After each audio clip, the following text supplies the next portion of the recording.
So now what we want to do is talk about energy and see how energy and work are related. In fact, we may have learned in the lower grades that work and energy are such that we defined energy as this ability to do work.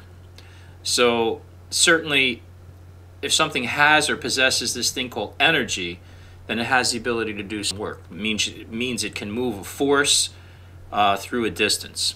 And we're going to see the definition of kinetic energy shortly and how we derive it from work. So let's consider work that we were talking about. And we want to consider the net work done on some object. Well, the net work done on some object, we said in the last video, was the net force times the distance. And of course there's the times the cosine of theta, but in this case we're going to assume we're talking about some object in which the net force is parallel to the displacement. Let's call this delta x. That's the displacement.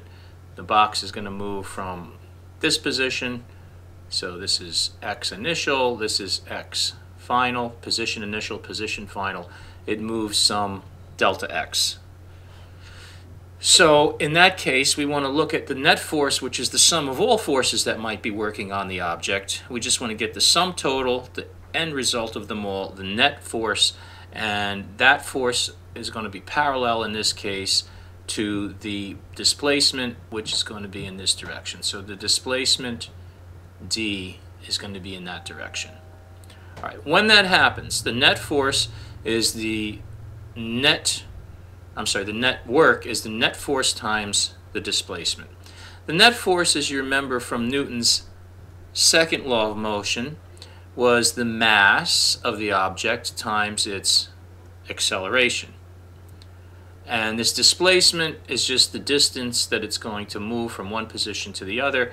We'll just call that delta x. So d is the same as delta x here. The distance is this displacement. So this is going to be our net work done on any kind of an object. So here's our object.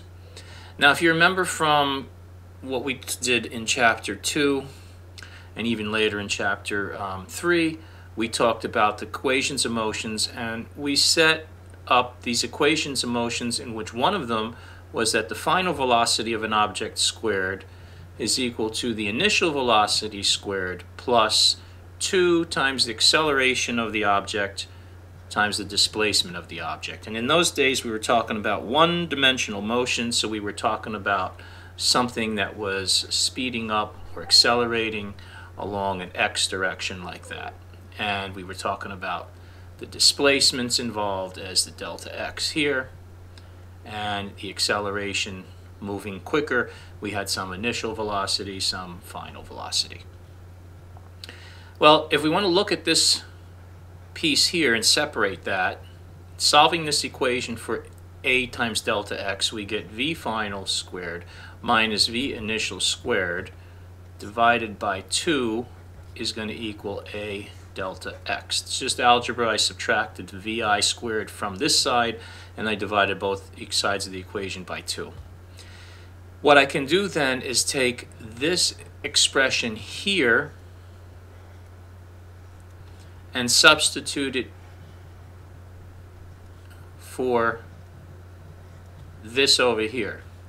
So doing that, we find the net work is the mass times v final squared minus v initial squared over 2. And if we work that a little bit more algebra, we find that comes out to 1/2 the mass v final squared minus 1/2 the mass v initial squared, and that again is the net work done on some object. So the net work done on any object then is this difference between 1/2 m v final squared and v initial squared. We call this term the kinetic energy